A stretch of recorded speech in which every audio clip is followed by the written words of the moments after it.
So I believe you all can see my screen. You all know that these leadership talk series is being organized by India International Education Council and School Allergy Solutions. India International Education Council is a not-for-profit organization which is working in the field of education. It has collaborators from 12 countries. IIEC aims to create a better world through education. It also aims to build quality centers for elementary education, which are approachable for all kids. It also tries to find best educational practices across the globe and find ways to implement those in Indian institutions. It also tries to create more awareness on hygiene and learning disabilities. It publishes a magazine called World Education Review and other educational reports. It aims to build different chapters in different cities by 2022. It will soon open its membership for institutions and individuals. It also imparts training for leaders, teachers, students, and parents. As I shared in the beginning that this is a 64 session, we have already organized 63 sessions. In these 63 sessions, we have received 6,197 registrations, 5,000, 6 questions, 5,406 questions. We have seen participation from 5 countries: India, USA, Qatar, Saudi Arabia, Nepal. And in India, we have seen participation from 19 states and 78 cities. We aim to organize 200 sessions, and we would be reaching out to 100,000 educators, 20,000 institutions, and 1,000 eminent speakers like today's speakers would be joining us to share their perspective and ideas, about NEP. So with this, I would request please join me in welcoming today's key speakers. Our first key speaker, Ashish Joshi sir. Joshi sir, in fact, needs no introduction. He's a principal with the LK Singhania Education Sector, Gotan, Rajasthan. He's an eminent educationist with decades of experience. In fact, topped in economics and sociology in BA. When he was in his college uh, in Lucknow University, he has worked with many prestigious institutions. He has received many prestigious recognitions and awards like Best Teacher Award for the session 97-98, Best Teacher Award for the session 98-99, Award of Excellence for the session 99-2000. He has also received a Sarla Chopra Memorial Samman by Avantika in 2008 for invaluable and path-breaking contribution in the promotion of social welfare, education, Indian art and culture, for setting many signposts, igniting many minds and widening many horizons. We welcome you, Joshi sir. It's an honor to have you as a speaker. Thank you for joining. My pleasure. Thank you. Our next key speaker, Mr. Rahul Kesarwani. Rahul ji is a managing director with Meerut City Public School, Meerut, Uttar Pradesh. He's a secretary and founder of Confederation of Independent Schools, CIS, with the 1,160 plus schools as its members. Different districts of Western UP. He's also secretary and founder of Meerut School Federation and also secretary of Meerut Sahodhya Schools Complex. Mr. Kesarwani has presided over and conducted and also participated as speaker in more than 150 plus national international level conferences, meetings, award functions, and activities at city, state at various levels. We welcome you, Rahul sir. Your support, your guidance has been very instrumental. Big thanks for joining again. Thank you, sir. Thank you, Rajuji. Our next key speaker, very veteran, experienced educationist and having tons of decades of experience, Mr. N.K. Sharma. N.K. Sharma ji is the head of department with mechanical engineering in SRM University, Haryana. Mr. Sharma has worked with the Railway Wagons Factory, Indian Engineering Services, and Maruti Suzuki for 31 years. He has 4 decades of experience in industry, and the last 6 years he is into academics. Dr. Sharma visited Japan 5 times and also acquired training and learned the Japanese language at AOTS, Japan, and Suzuki Motor Corporation, Japan. Mr. Sharma also visited General Motors in North America. We welcome you, N.K. Sharma ji. Thank you for joining. It's an honor to have you. Thank you, sir. Thank you very much. And next key speaker, Mr. Savio John. Savio is head of quality with Torrance. Savio is a professional musician, specifically a singer, songwriter, guitarist. He has been performing since a very young age and has toured multiple cities, performing in various venues. He is also a gospel musician, has featured on multiple TV shows. He's currently working with Torrens Music and heading quality and delivery excellence in India. So in the past 8 years, he has been working with institutions engaged in vocational education, handling business development, strategy and implementation. Savio has always been vocal about making music a compulsory subject in schools, as the creativity, discipline, and communication that it demands would help students become better individuals. Savio has authored the vocal curriculum for Torrens and conducts vocal workshop across various schools. We welcome you, Savio, for joining, and big thanks. With this, we formally begin the session. I would request all our speakers, if we can have your opening remarks. I would request Joshi sir, if we can begin with you. Your opening remarks, sir. Yeah, am I audible? Yes, you're audible, sir. Good evening, all my learned friends. No doubt, it's a great opportunity for all of us to discuss a policy which is going to define and design the future generation. And no doubt, you rightly open today's session by saying that every policy has its merits and demerits. So here also with the new education policy, you rightly said, among the educationists, there is a lot of discussion, and that is very much required.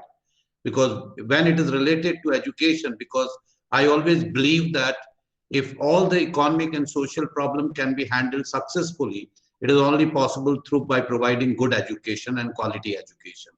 And when we are talking about new education policy and soon it will be implemented, it is our duty and responsibility to look into what is good in it and what can be improved upon it. Today in the session, I'll be talking about how this policy is going to help us in making a shift of our student from engaging a student to empowering a student. So my main lecture or my thoughts will be focused on it.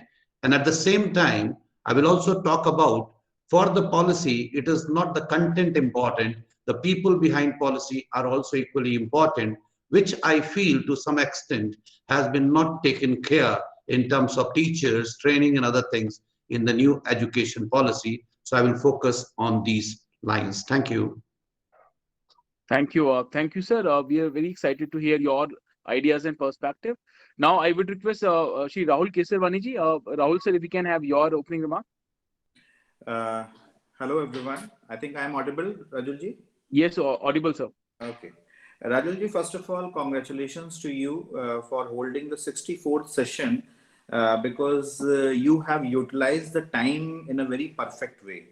When people were sitting in lockdown, when many things were not happening, it was your organization, your efforts, which had really taken up things. Or 64 continuous session schedule karna, it is a commendable job. So I will really appreciate and clap for you because people start and then they quit. People come and then they go. But consistent performance is something very good. And by the way of discussion of national education policy or on any other topic also, it is basically creating lots of awareness. Definitely there are plus and minuses of everything. We will be discussing about that. But to discuss that and to spread awareness is really good. I appreciate the entire team of you. We will look forward for the discussion ahead. Thank you. Thank you. Thank you, sir. Now I would request NK Sharma, sir, if we can have your opening remark. Yes, sir. Yes, sir. Sir, it reminds me my days when I first time went to my school. It was 1960. I joined the school, and I found that today is when my son go to school, there is a sea change was there, and when my grandchildren goes to school, I found still a lot of changes over there. So I feel that this change is a continuous process, and without change, things become static, and economic and social development, as Joshi sir has suggested, that it's not possible. So what is happening?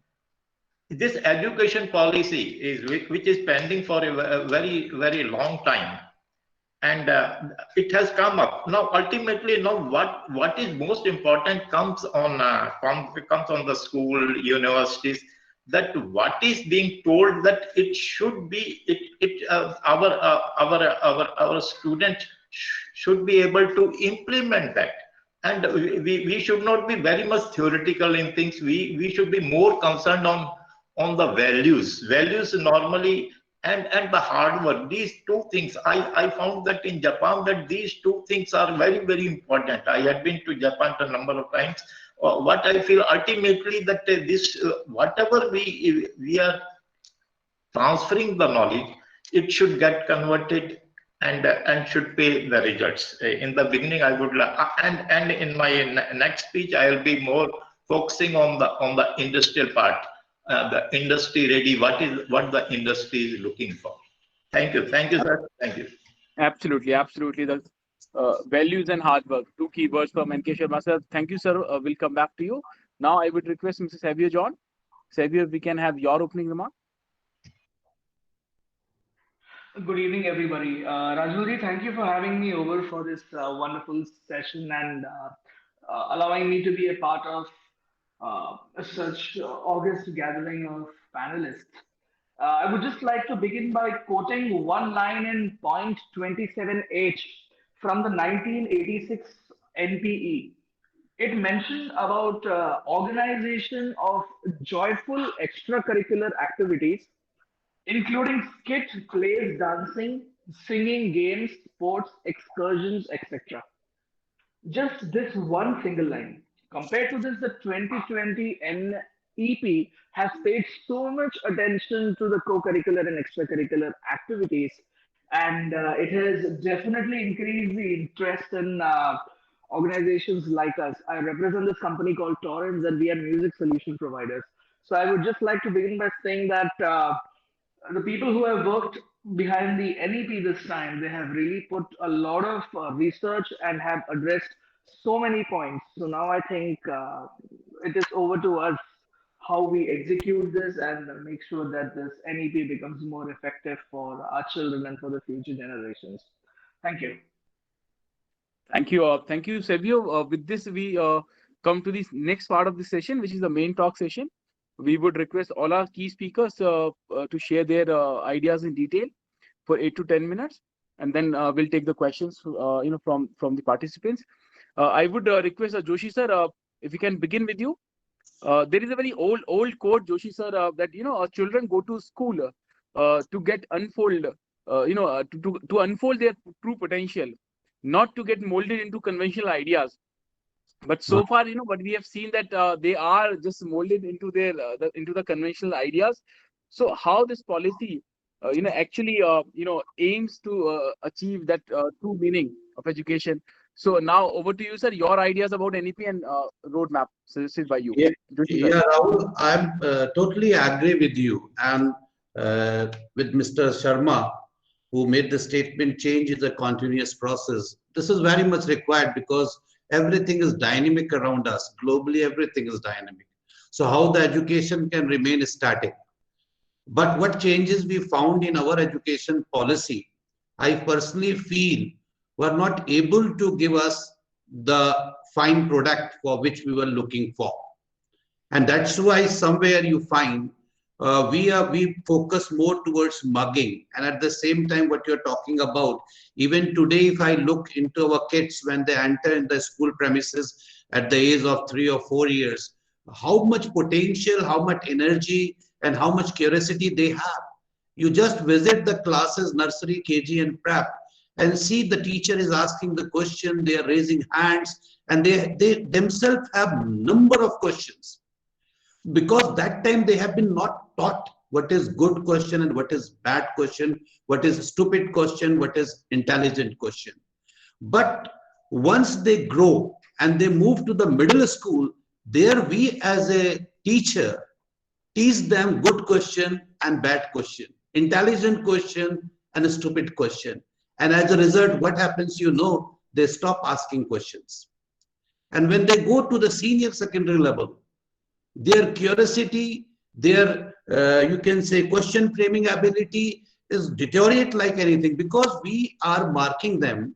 We are just confirming that they are intelligent on the basis of answers, not on the basis of questions. So I personally, as an educationist, look into the new education policy for something where we change this trend. In the place of teacher asking question, let our student asking question. They are framing their own questions. So that's why I took the topic where I've gone through this new education policy, where I find to some extent they really worked on making this shift, which is very much required for engaging a student to empowering a student. Now, why I'm saying today we are engaging a student, Rahul, you just visit the class, you'll find kids are excited about what? They are excited about our content. They are excited about our interest. They are excited about our curriculum. They are excited about our timetable. It means that somewhere we are cooking the food and making them to eat without knowing their taste and preferences. So as a result, what happens? Like if you go through the new education policy, and one of the very good point I have found in the new education policy is liberty to the child of selecting his own subjects in the secondary level in 9th, 10th, 11th, and 12th. Here I'm sharing one of the incident. One of the student, he passed out from our school in 12th science. And it is very, you can say, natural. He will be going with the physics, chemistry, or mathematics. So he went for the physics honors from St. Stephen's. And after that, he went to Germany. And from there, he has done masters in physics. And can you believe after that, he shifted from physics to biology, and now he's doing research in bio. So what I want to say, that why do we make this circle that science student cannot look towards commerce, or commerce student cannot look towards humanities, and humanities student cannot look towards science? So I'm very much satisfied with the new education policy over this issue, where it says that when we are going for the secondary level education, 9th, 10th, 11th, and 12th, moreover, they are going to make it semester system. That is also good. So that will, to some extent, deteriorate that burden of syllabus. But at the same time, we are giving the choices. One who is good in science is possible good in history also. Why not to offer him history? So this is what I'm talking about. By this way, we are making this shift possible, where we are making that shift from engaging to empowering. Empowering about what? Giving kids knowledge, skill to pursue their future, their passions, their interest. As a parent, we are committing mistake, and as a teacher also we are committing mistake, where we are trying to teach them and we are trying to accept it. Teaching is good. We are supposed to be suggestive. We can give some ideas, but let them pursue what they are looking for. And in new education policy, if I look into, because it is divided into 4, you can say, part. First stage is called foundation stage. That is LKG, UKG, first and second. There is no exams. That is an excellent idea. Why? Because from that age, we create that fear of exam, and more fear is created by the parents. For that exam duration, it is just like a curfew at home. And from that age, you see in the nursery child or KG child, LKG child, and we are going to give them that, you can say, fear. So in the new education policy, where there is no exam up to this foundation stage, and when we move to the preparatory stage, that is of 3 years, covering 3rd, 4th, and 5th, activity-based study, what Rahul Kesarwani sir was talking about. That let us make the study, let us make the school a place of fun, a place of enjoyment, so that they love to visit the school, they love to go to school. And that I found that in preparatory stage, when they say in 3rd, 4th, and 5th, entire syllabus will be framed in such a way that focus will be on activity-based study. And then 3rd stage will be 3 years, covering 6th, 7th, and 8th, where they are going to introduce computer coding and vocational subjects. That is very much important. Because what Mr. Sharma was talking about, that simply teaching inside the classroom, and that is called chalk talk learning, is not going to be successful. Because when they are moving to their professional world, they are finding what taught inside the classroom is limited to 5%, 95% is learning outside the classroom. That is called practical application. So I believe that in the new education policy, no doubt, the more question asking ability of the student will improve. And in the place of taking assessment, your own learning that will take place at the middle stage in class 6th, 7th, and 8th. Then uncritical consuming and critical consuming. This is the very important thing. Whatever served within the classroom, it is not necessary for the child to consume it. They must have critical consuming. Then only the creativity will be there. And what we are talking from last number of years, critical thinking. We are simply using this word in tax. Actually, we are not creating the environment for the critical thinking. And critical thinking is only possible when we make our child creative. And I feel at the middle stage, when we are going to offer them more vocational subject, they will be more creative. And when they are creative, certainly they are going for the critical thinking. And that critical thinking will help us from making a transparent shift from rigid mindset to growth-oriented mindset. Today, what happens when they are completing +2 from our school? Because I'm not very much aware about the higher education. Mr. Sarma might be giving more about it. But today, when we are giving our student after +2, they have got very rigid and fixed mindset. Like commerce student, maximum they are going for the CA. Science student, maximum they are going for the either medical or non-medical. So that mindset has been developed. But I feel that under new education policy, the things will be in better shape.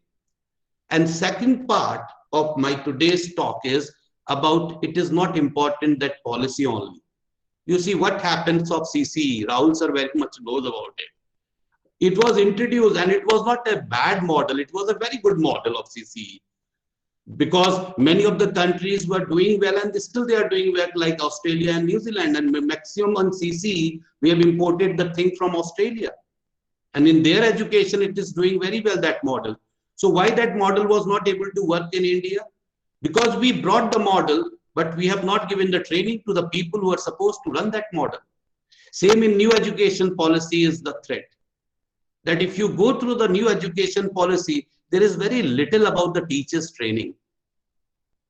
And my idea is, till we will not train our people who are looking after this education policy, we will not able to get best of it.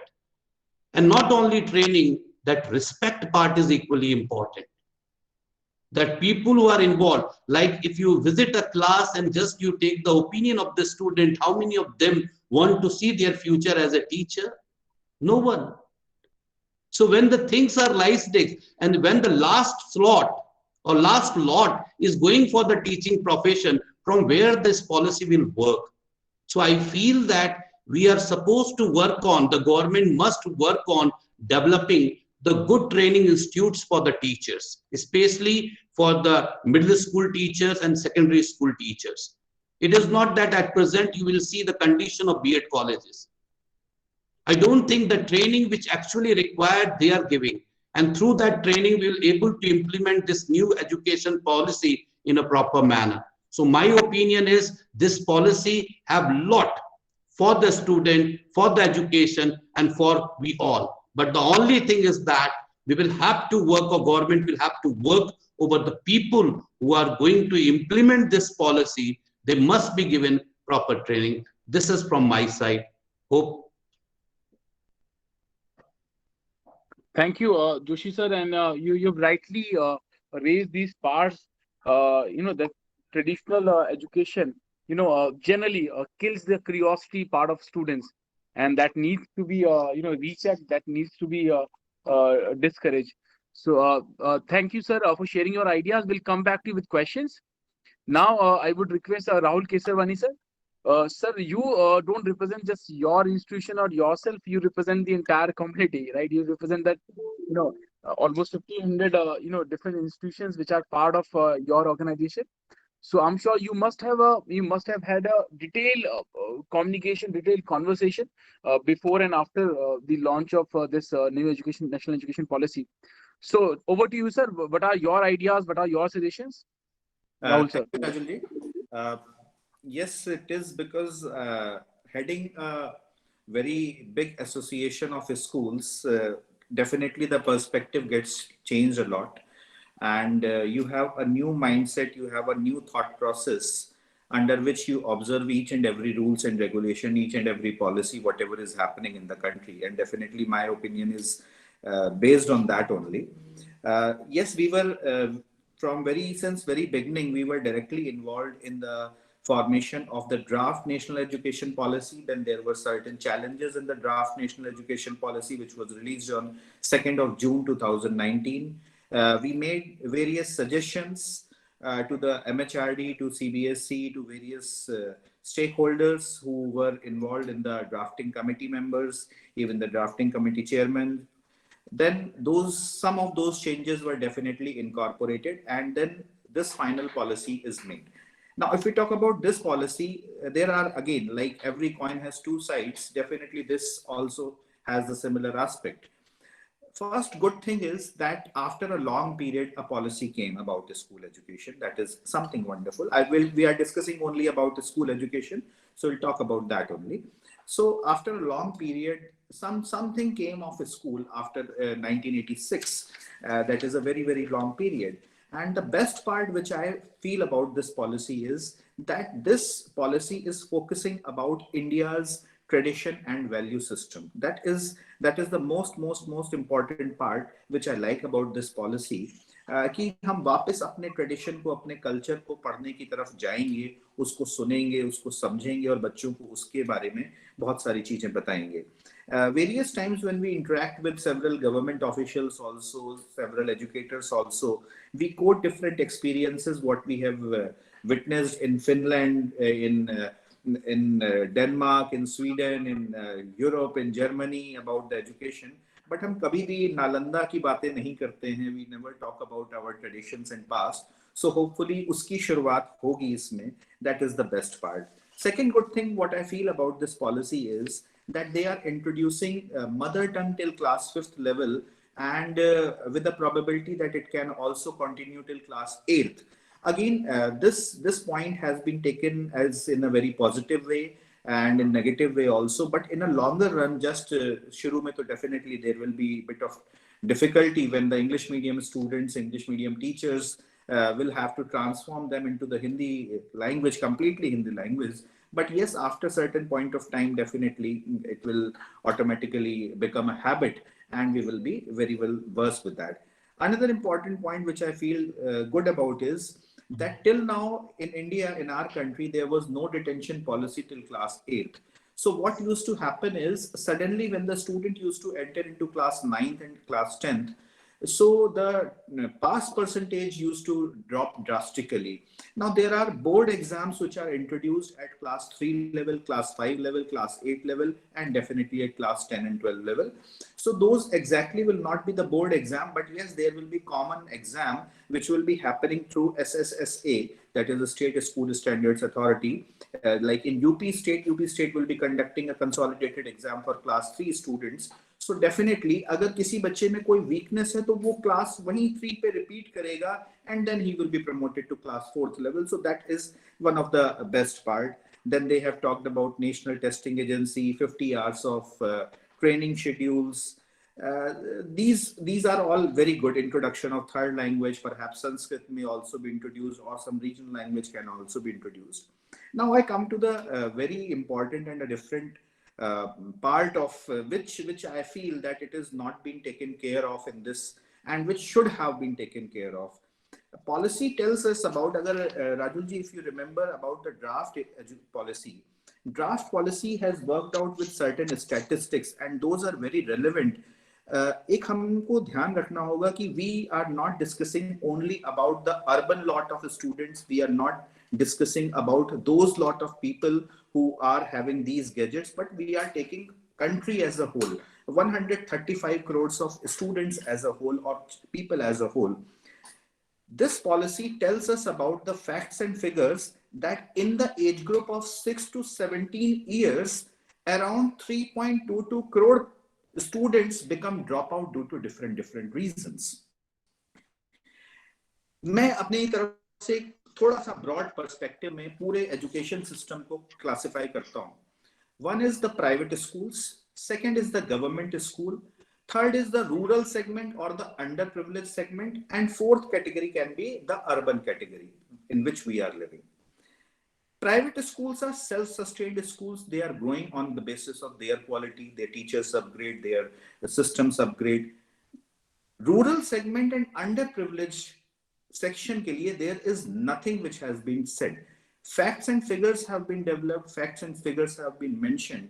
But when we talk about draft national education policy, chapter 6 of that has stated that there the Anganwadi Shiksha Kendra, the various programs which the government is running for upliftment of the education in the rural belt, in the underprivileged belt, in the Adivasi belt, that has not been taken care of in this. उसके लिए बातें तो की गई हैं, but ground reality, what action needs to be taken off. Second important thing is that no incentive has been given to the private institutions also, that they will go to those areas and they will open their institution and set up their institution, which will uplift the education in that areas also. Rather, private institutions, if like kai baar aisa hota hai, it happens that government is not able to perform, so private institutions come, private players come, like you are conducting, you are a private player, I am a private player. Government didn't initiate such type of talks, but we have initiated such type of talks. So there are no such incentives given to the private institutions. Rather, opening up a school and monitoring a school and running a school has been made comparatively more tougher as compared to previous things.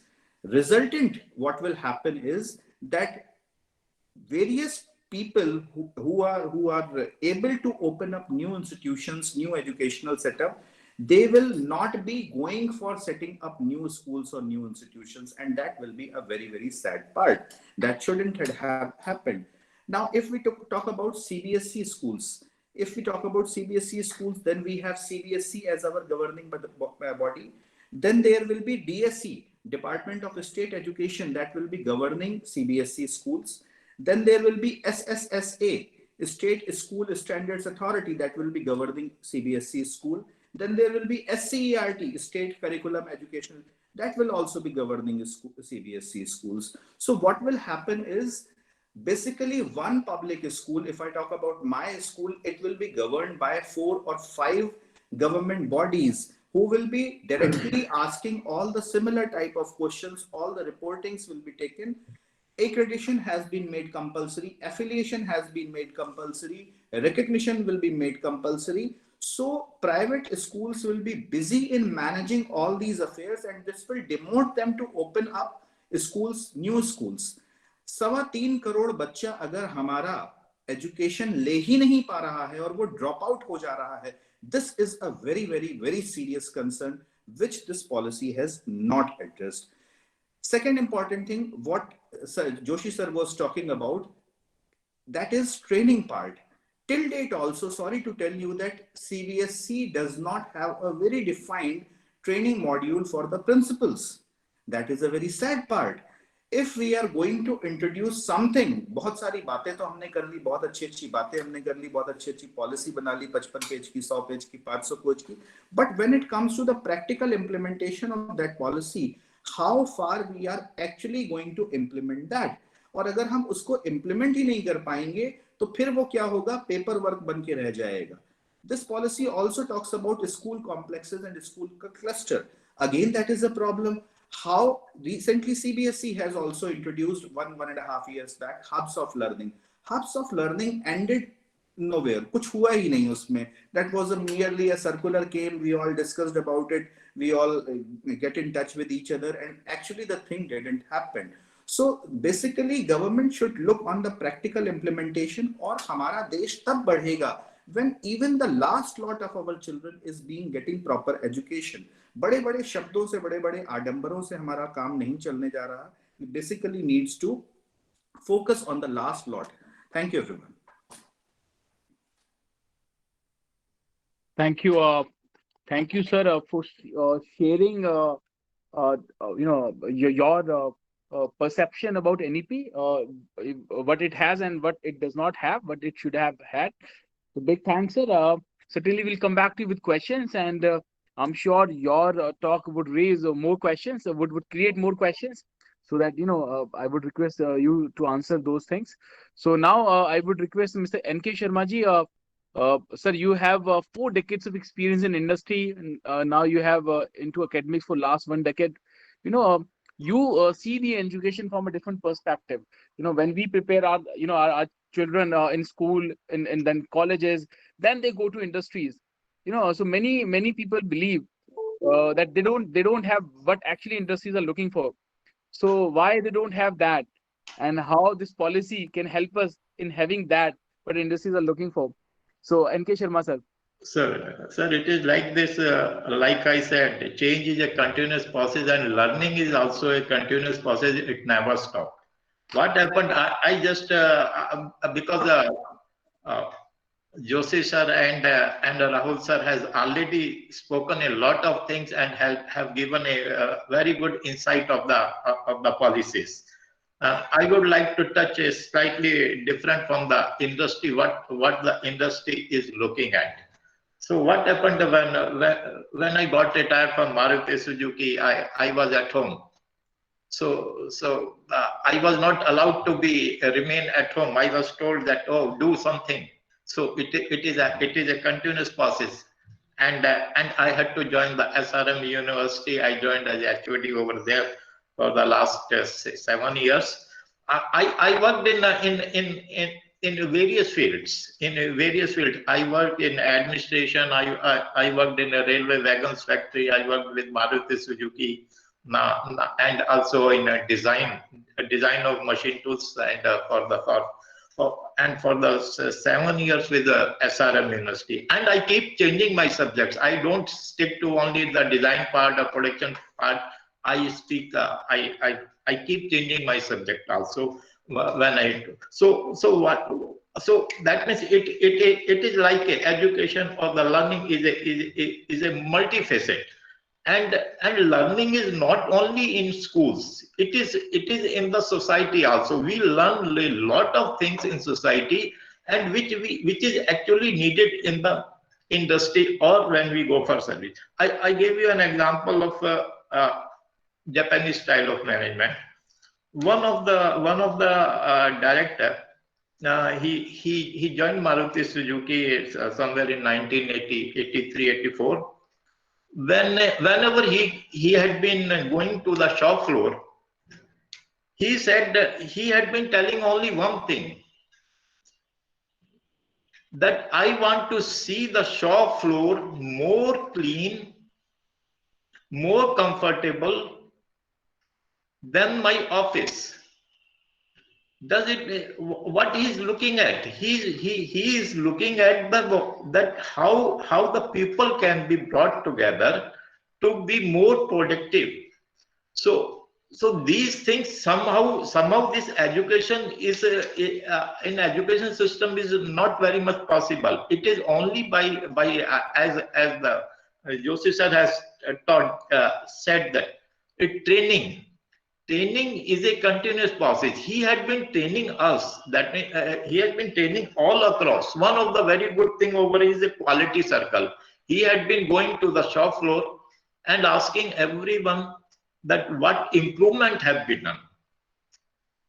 And what he said that you have done improvement or a group of people have done improvement. What he is looking at, he said, when the people say that we group 6 people or 5 people or 4 people, workmen have done this improvement, he feels very happy. He said the group is strength. In Japan, 1 plus 1 is more than 2, but somehow we found that in India is 1 plus 1 is less than 2. So what he is emphasizing, that team spirit is really a very, very important, and quality circle. What he said, that he, even if someone has done a wrong thing, he said no, does not matter. Mistakes are likely to come. Mistakes are the pillars of the success. Let it happen. Be creative. Joshi sir has said, creative, innovative. And Rahul sir has largely said dropouts. It is like a failure in the system. But what he said, what the Japanese had been saying, does not matter. Failures are the part of the success. When I was schooled in 1961, 60, I was feeling sometimes uncomfortable when I was being not treated well by the teachers. Today the teachers are very considerate. They treat their students like friends. Yes, of course, friend. That develops a relationship. Things are changing, and many things which cannot be brought down in writing is certainly it has to come in our style, way of working. The culture, something which grows on the soil of science, in the environment of consciousness. We have to be conscious all the time. We need not be conscious that within the 6 hours in the school we need to be conscious. When we go out of the school, we are not conscious. We have to be. Now, let us take an example of the safety. Safety, what the Japanese says, no, safety is our priority very first important. We have to do. These things has to be inculcated in our culture. This has to become a very important part of our system. Now what happens? I teach something in the class. When I go, I teach safety in the class. When I go outside, I don't put on my helmet. This is not correct. I don't put on my safety. So that means we also have to be, because many people, many students are watching us. So we should also give that message that no, we are also doing the good things what we are teaching, so that these things has to come. Now what is happening? When in 1991, when the Manmohan Singh brought out this economic reforms, now over that time what has happened? The whole of the technology has come over here, and for the last so many years we find that there is a gap of employability. So what is happening then? Because this is one of the things, the technology has come. Now what we need, when the technology has come, now we have to have a disciplined workforce for the industry. So what has happened? The technology has come in Japan, from Germany, it is coming from Europe, from America. The countries like us, we are emerging economies. We have a very large population. We have to have a slightly different kind of setup in the industry, so that the social and economic development takes place. So yeah, we cannot have our system exactly what the Japan is having, Germany is having, or European. No, because we are emerging economies, and they are ahead of technology. If we keep on chasing the technology all the time, probably we will find more difficulties. So let the technology come from outside. We have to be more conscious in our employability. So recently there was a article that large number of engineers are not employable. Why? Where we have gone wrong? Why we have gone wrong? Probably my feeling is that because the technology has come from outside, and we have to assemble it. When I joined Maruti Suzuki, one of our chief executives said, you need not have to worry for the technology, you have to manage the technology.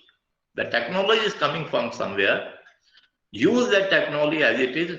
Don't change much of it, because they are already much ahead of us. Use it and develop the product. That was the state. But in Japan, the state is different. They are developing it. So what is happening? We have to have a more focus on hard work, sincerity, values, and these are, of course, training. Training is a continuous process. As Dr. Joshi has also suggested, the training, choice-based credit system, which has come up very well. Our university is also emphasizing the lot of work on choice-based credit system. Our mechanical engineer is learning artificial intelligence, learning machine learning, doing the automation.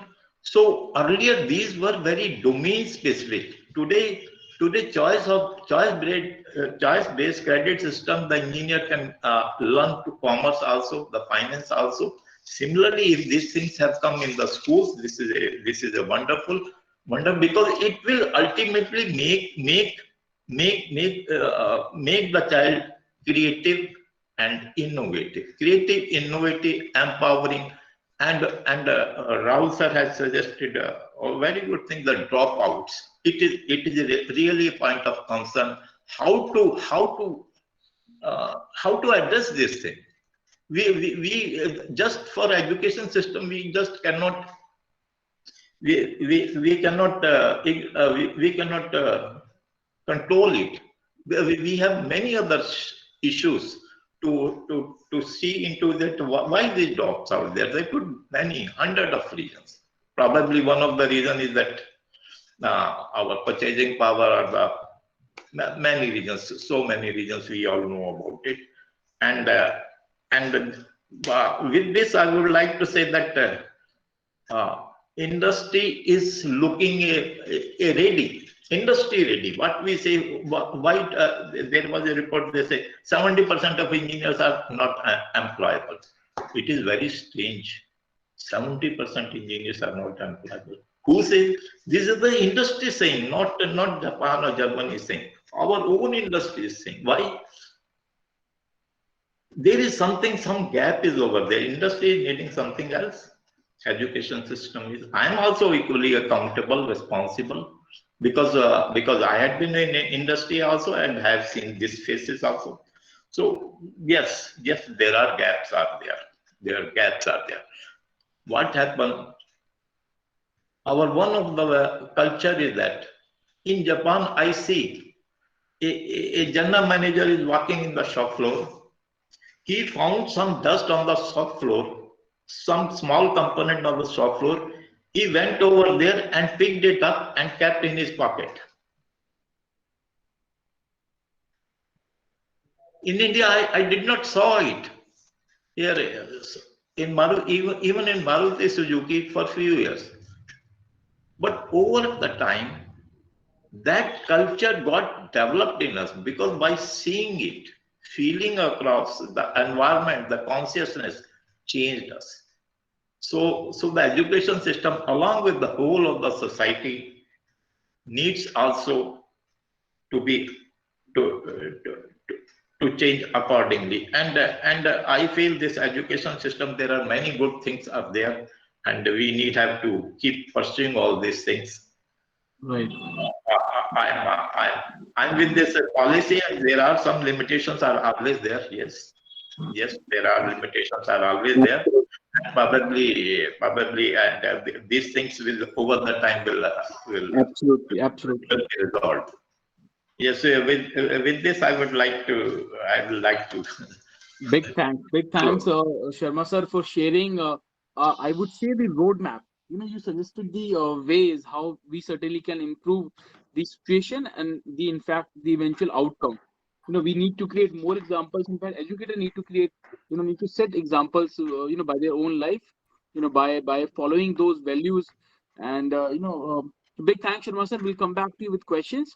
Now, I would request Ms. Savio John.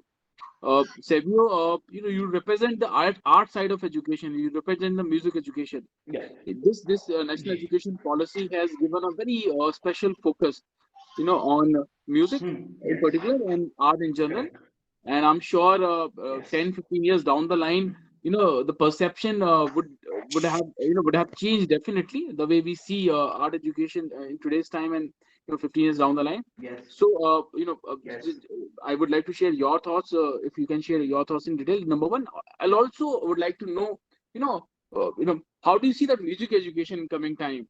After Yeah. the implementation of NLP, Savio. Correct.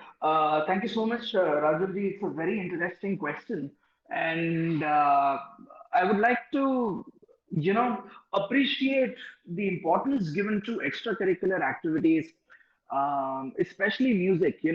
Going through the new NEP, I realized that music as a topic has been mentioned at least 20 times. So that is a quantum shift. That is what I feel. And it is not that in the previous times, like 5 years or 10 years uh, before this, there wasn't any importance given to music. Music was given importance, but uh, in a very few places, in a very few schools. Then the policymakers, they understood the value of music, and they plan to bring it mainstream in the new NEP. If I just want to put it in simple language, taking you to the north of our country, there is this place called the United States of India. If you're talking about the other countries and about their culture and how they consider and perceive things, I would really want to talk about the US, because that is where Torrance, the company which I work for, started. And I would just like to give you a small example. We are in like 200 public schools in the US. These public schools are not private schools. They are always cash strapped. They have a very tight, like you would call it a shoestring budget, and they have very limited funding. Now, what happens in the US is that, in spite of these schools being cash strapped, we observe that that these schools, they have a good laboratory, a good number of instruments for the children, like 30, 40 guitars, 30, 40 keyboards, drum kits. Every kid gets an opportunity to come and play an instrument and learn it. This is the kind of setup we do not even see in India. And unless we allow our children a one-on-one access to the facilities, we will never see the change and value addition which we desire. And it is high time, I think, we value the contribution of music in the well-being of humans as whole. And what we probably need to do is, streamline the entire curriculum and give it to the students. Because region-wise, I am sure that people would be having a different interpretation of music. So I feel that introducing music in the mainstream is very important, as it directly impacts the cognitive development of the children. A lot of aspects, whether it is social, emotional, motor skills, or whatever it may be. And I see that in the coming few years, music is going to take an upper seat compared to what we have been treating music right, or how we have been imparting it to the children. And we all know the healing power of music. We know how music is important for our own lives. And one of the principals in a school in central India, she gave me a call like last year when things were good and there was no corona. I happened to go and meet her regarding something. She told me that she was very glad for the contribution music has made to her students.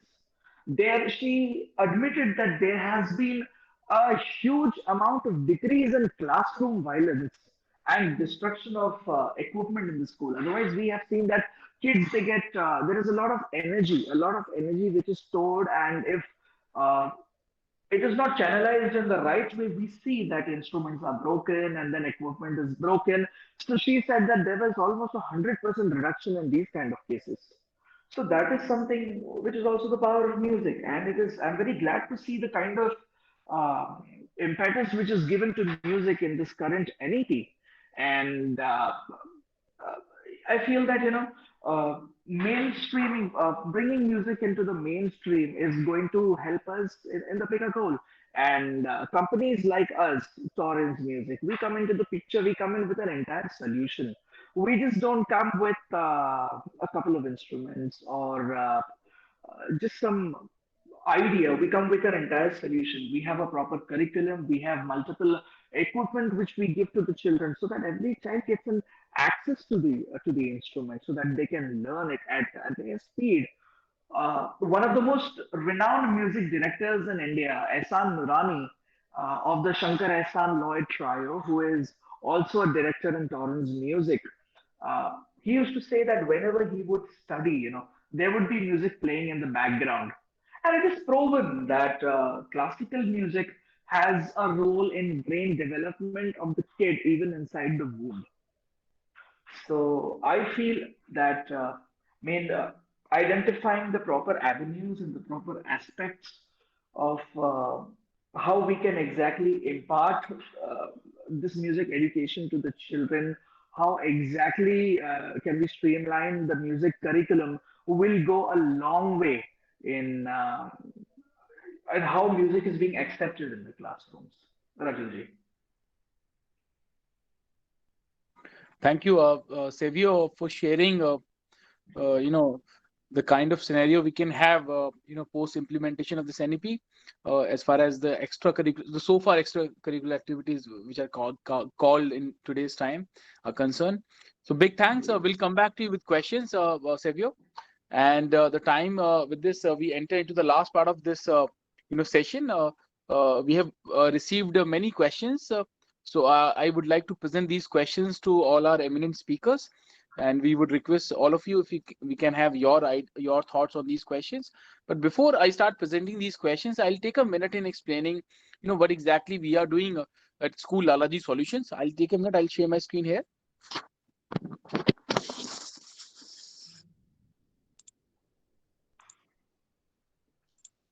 Uh, Many of you are already aware what exactly we are doing. School Lalaji Solutions, we are India's largest one-stop solution platform for educational institutions. We're present in 42 cities, working with somewhere around 4,500 institutions. We help institutions in three different ways. We help institutions in buying the right thing from the right people at right price. We also help institutions in selling their old items, their old buses, generators, their like furnitures. So there are many institutions which may need that. We also help institutions in raising money, that may be in terms of loans, or in terms of refinancing, or some other way. Why there is a need for such kind of platform. Generally we all have old suppliers. Our team have, teams have expertise. We generally get good discount from our people. We believe that teams are efficiently doing the negotiation part. So these all are very valid points. But in India, in last 10, 12 years, there are thousands of new products with unique features. Have come. One big challenge which has been there, that as a school leader, we don't have that bandwidth to meet each and every each of these players. We don't have bandwidth to take the demo from all of these people. So here we come in. We understand your school, we understand your taste, we understand your exact requirement, and then accordingly we negotiate with these people. We filter these companies, and we come back to you with that filtered list, and we connect these people with the school. So we also negotiate with them. And these are the areas where we are working. We are into smart class. We provide smart class to schools, uniforms, insurance support, diesel. We are supplying diesel to doorstep of many schools at 75 paisa per liter, cheaper than the market price, and no transportation cost. Solar plant we are installing in schools. We are also helping in installing language labs, security solutions, furniture, recruitment, music classrooms, healthcare, robotics, STEM STEAM labs, career counseling, stationery, digital marketing, IT solutions, educational tour, generators, learning tools, finance. So these are the areas where we are working, and we take the guarantee that we'll save at least your 5 to 7%. So 5 to 7% additional revenue. We can say that we are helping institutions in generating. Just one example. Last year alone, we saved around 2 crore 40 lakh rupees in bus insurance. For different institutions.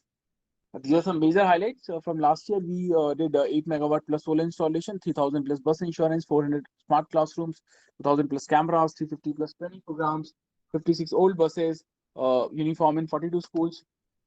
By the end of 2021, we aim to reach out to 10,000 institutions. We need your support, guidance, and blessings. So big thanks. With this, we come to the next part, which is the question answer. And I would request, our speakers. So I would request Joshi sir if I can present the first question to you. Sure. Yes, sure. Yeah. I'll take a second, sir.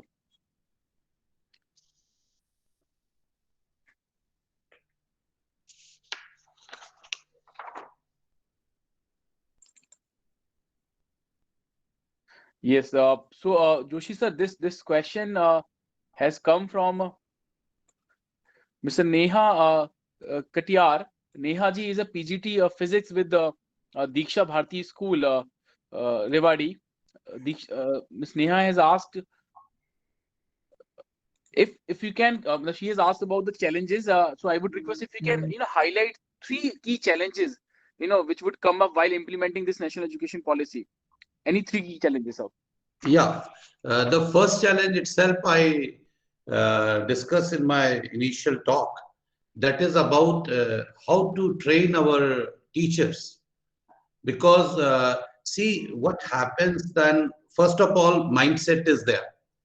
When the computers were introduced, the people were not ready to accept it because it was difficult to change their mindset. So same is there, because when you are going for a new policy, it is a duty and responsibility of the teachers first to go through that policy very carefully. Like I give all credit to you and your organization that at least from last number of months, you're utilizing, Rahul sir rightly said, this lockdown period where the schools are closed and and you worked over this new education policy. And if people are getting enlightened and teaching faculty, especially if they are going through it very carefully, then only we can think of success in implementation of this policy. The first challenge is that teachers training, this I feel. And then second challenge, rightly said by the Rahul sir, that we are not going to catch the root areas through this policy. We have nothing about that, what in the interior areas, how we are going to uplift the education. Because education is such a field that in which if you educate 30% or 40% with the quality education and you just ignore 70% or 65% and simply you get happy by keeping the high literacy rate, the things are not going to happen. And third challenge is what Mr. Sharma, N.K. Sharma was talking about. We don't have any link between school, university and industry. So there is still, I find that link is missing. We will have to generate that link among the three. What school is providing, that must be as per the expectation of the university. And what universities are and colleges are providing, that must be as per the expectation of industries. So industry must be in touch with the universities and they must collaborate in such a way that what they are looking for, that must be served. Why our engineers are unemployed? Because what they are learning in the engineering institutions, that is not serving the basics of the industries. And why our engineering institutes are not getting good scholars? Because what they are learning at the school level, that is not complementing to the universities. So I think these are the 3 challenges with the new education policy. And certainly I'm very much positive that government will be working over it, because in the initial time, number of limitations any policy have, and as we bring it in the implementation, certainly we work over those limitations also. Thank you, sir. Certainly, these are very, I would say, prominent challenges: training teachers, uplifting education in rural areas, and the need for the collaboration between industry and academia. Certainly, sir, this is an area where which needs attention and execution. Thank you. I will come back to you. Now, I would request Rahul Kesarwani, sir. Sir, this question has come from Miss Manibha Datta. She's a senior PGT English with LK Singhania Education Center. Manibha ji has asked, how is the primary education in regional language possible at this moment when everyone is obsessed with proficiency in English right from the beginning? Your comment, sir. Actually, this needs to be understood in a very different aspect. At class nursery level, like I belong from UP, that is Meerut, our family backgrounds are basically Hindi speaking. When a child from Meerut enters into nursery class, he has to understand three things. First is Hindi language. Second is English language, what the teacher is teaching him. And third is the subject. Let's say mathematics. So mathematics is also taught in English language. So basically at class nursery level, LKG level, UKG level, at very primary level, the child is learning three things consecutively. If we look into different aspect, when we give away with the foreign language, that is English, when we talk about mother tongue in UP, it is Hindi, of course. So the child will be learning only two things. That is the mother language, which he is already speaking in his house also, in his social economic background also. So his learning abilities will be enhanced much. That is one part. Second is, yes, there is a doubt in our mind कि if we will become more proficient in our local languages or regional languages, what will happen to English, which is already been considered as a universal language? First thing is English will stay, but only as English subject, only in English subject. At class 5th, 6th level or class 9th level, because states have been given authority to continue regional language or mother tongue till class 5th level, and if they want, they can continue till 8th level also. Then slowly and gradually in class 6th, 7th, 8th, English will be introduced again in different subjects. तब तक क्या होता है, बच्चा थोड़ा सा mature हो चुका होता है, he is able to things properly. I will give one example. During this corona period, when schools have started with online education, even class nursery students on now they are taking online classes only. So after point introduce some foreign different language, it becomes comparative. This is one part. Second important point is that, like ma'am is already a teacher, so in all our classes, in all our section, एक section हमारा 40 बच्चों का होता है, हम रफली उसमें ऐसे मान के चलते हैं 5 से 10% बच्चा is very meritorious who takes up all the studies, 30 से 40% बच्चा मीडियोकर कैटेगरी का होता है, and remaining is belonging to the low category, that is below 50%. Now if we talk about that 10% student which is very sharp in studies, which grasp everything very well, एक बार समझाओ उसको समझ आ जाता है. Other than that, 60, 70, 80% of the chunk is the mediocre category or the low category of the student. For that category of a student, if we are teaching in the mother tongue, then it is going to be perfectly fine, और उसकी understanding में बहुत ज़्यादा enhancement होगा. Why China is using only Chinese language? Why Germany is using only German language? Why France is using only French? Why Russians are using only Russian language? Just because कि understanding उसके बाद जब हम बड़े हो जाते हैं, when we grow up, like in your age, in my age, or in any age when the child is entering into graduation level, post graduation level, or at job level, or at business level, he will be able to adapt as per needs, और वो बहुत जल्दी से adaptation हो जाता है. अभी आपको और मुझे अगर कोई नई लैंग्वेज सीखनी हो, it will not take much of time, so that will be completely fine, absolutely fine. Yes, at initial stage there will be a problem when teachers will be learning all the terminologies in Hindi or mother tongue, and when the students will be making a shift, yes, for initial, for 3 months, 6 months, maybe for a year also, there is a problem, but after that these things will resolve. And let me tell you, it is my personal opinion, हमारा result जो है वो drastically shoot up हो जाएगा within 1 or 2 years of time. That is my opinion. Right.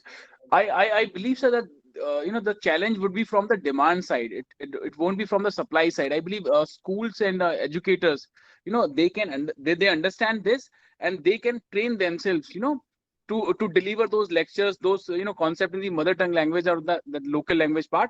But the demand side, the parental side, so I believe the pressure from parents and the expectation from parents, would be a challenge to handle. They need to be educated. तो ये कहूंगा, जब सरकार आदेश निकालती है तो फिर आप खुशी से माने, दुख से माने, आपको मानना पड़ता है. When it has entered, it has entered, as simple as that. So it will Right. be part of our curriculum. All the books will be available only in regional language. So even the demand will also step up. Even I will agree with Rahul sir that if a child is taught a concept with the help of any activity on experiment base or in his mother tongue, then the child is going to have an advantage of getting the same surroundings.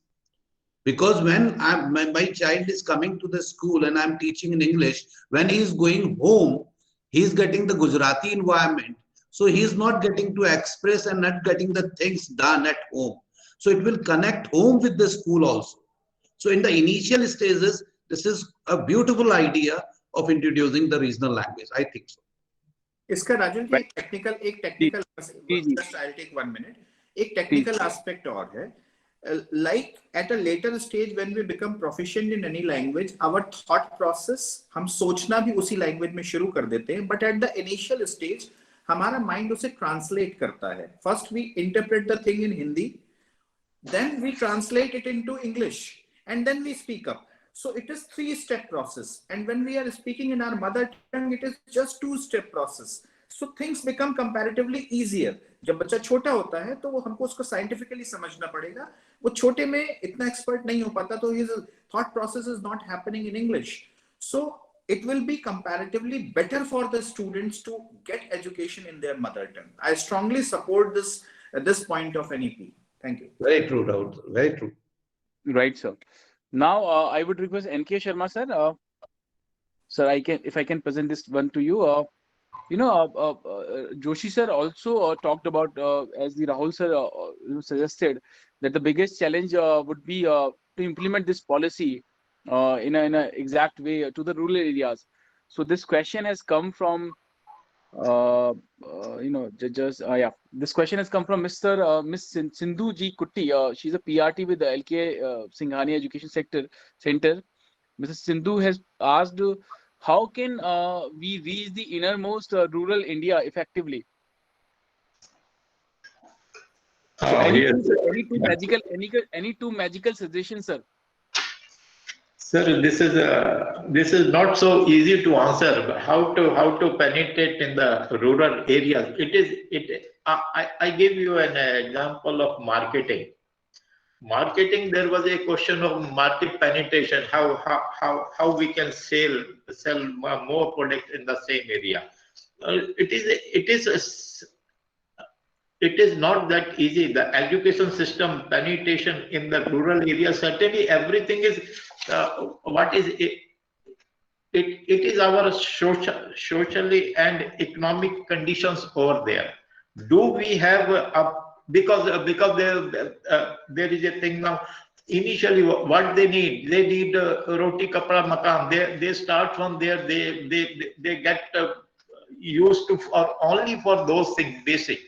The Maslow's theory. There was a professor. He was a Russian. He went to America.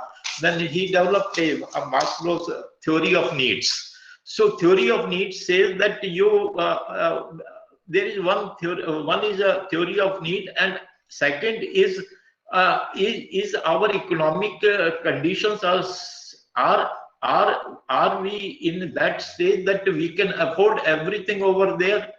Can we make a buildings over there? Who is going to support? See, now yes, Modi government is doing a lot of work and spending a lot of money in rural areas.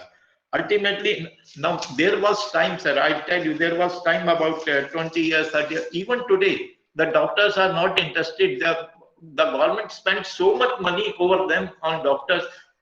They are not ready to go to the interior area because they say there is no facilities for us, no housing is there, no nothing is over there. They don't want to go. So the reason is it is a vicious circle. It is a vicious circle. Till such time it is developed, other thing will not develop. Till such time it is developed. Everyone wanted to come to the cities. Why? Because the facilities are there. The facilities are not there. Of course, there are few people are there, 5%, 10% who are willing to go over there, but 90% they look for their own own comforts also at the same time. Now what will happen if we open the colleges over there? First of all, it has to be economical viable also. The government do not have funds, that much funds to spend over there. Secondly, even if the funds are there, the people, the good faculty might not be able to go over there. So there are many issues. The question, this of course, this is very difficult question. This is really a difficult I have a point. Right, sir. I understand. I have a point, and I'll come back to Joshi sir and Rahul sir for the response. So I'll just raise a point here, then I'll go back to Sevi, and then I'll come back to Joshi sir and Rahul sir for this. Haryana government, just in today's newspaper, I read that Haryana government is going to close 155 schools, in urban and rural both areas, because they did not get sufficient number of students.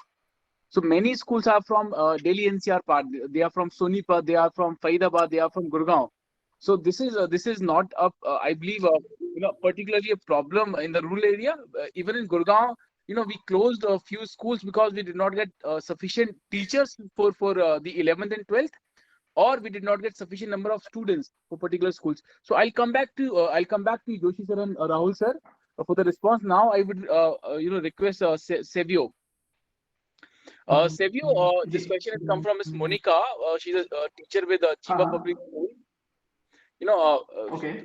She has asked, it is great to note that NEP has given importance to extracurricular activities like music. How do you think it will be possible to introduce or introduce music or facilitate in our country? How it would be possible? Yeah. Thank you for the question, Rajulji. See, some level of expertise is definitely going to be required to introduce music. And we cannot shy away from the fact that there is a dearth of experienced, instructed, and trained faculty. And that is where people like us come in. And also, in case of infrastructure, it is going to attract huge costs. Again, that is where we come in.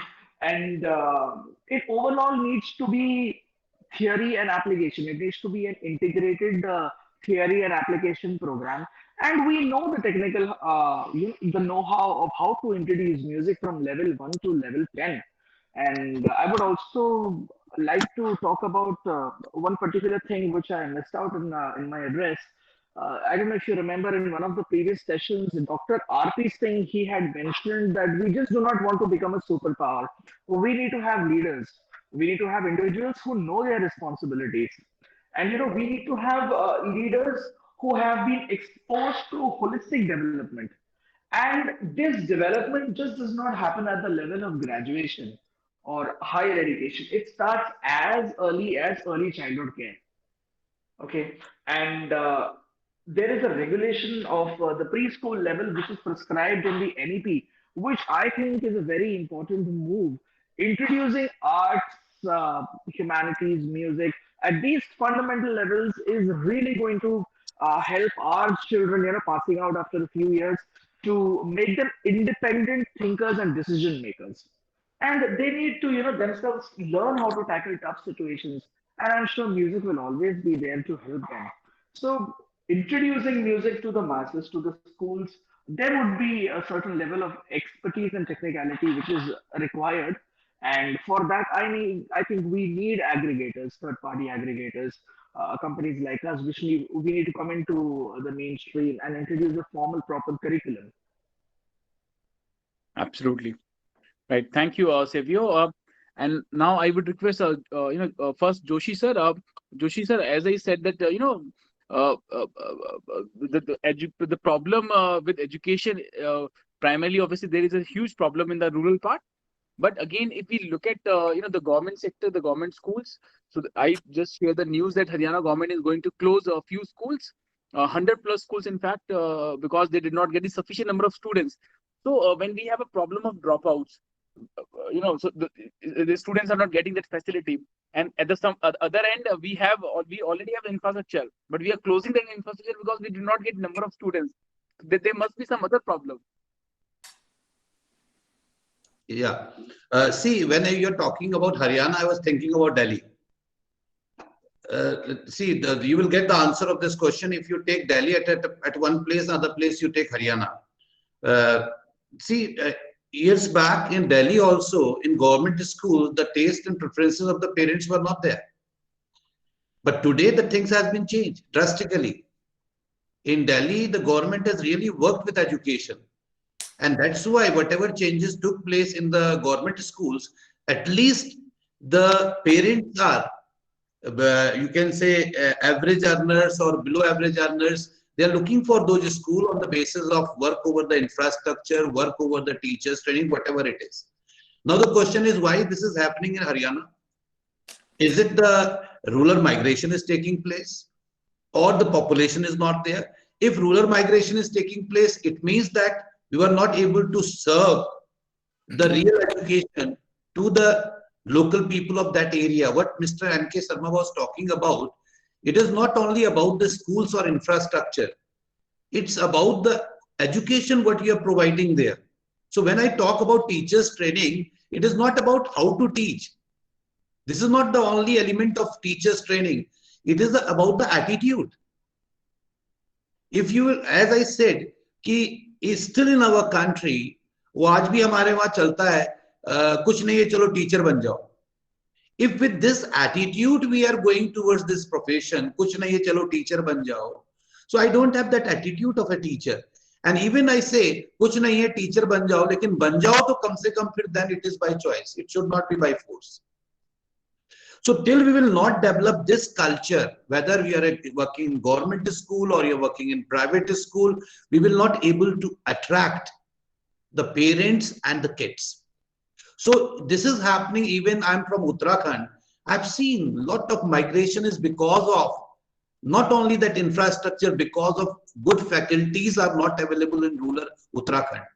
And that's why for the quality education, they migrate from villages to towards the urban areas. And as a result, you don't have kids there. So this problem is very serious in nature. And for this, government will have to change its preferences. See, what is, as a government, what is your preference? How much of your GDP or how much your budget you're investing over education? This is very important. Even in new education policy, we are talking about hell of things. But how much government is going to decide to allocate from the budget for the education?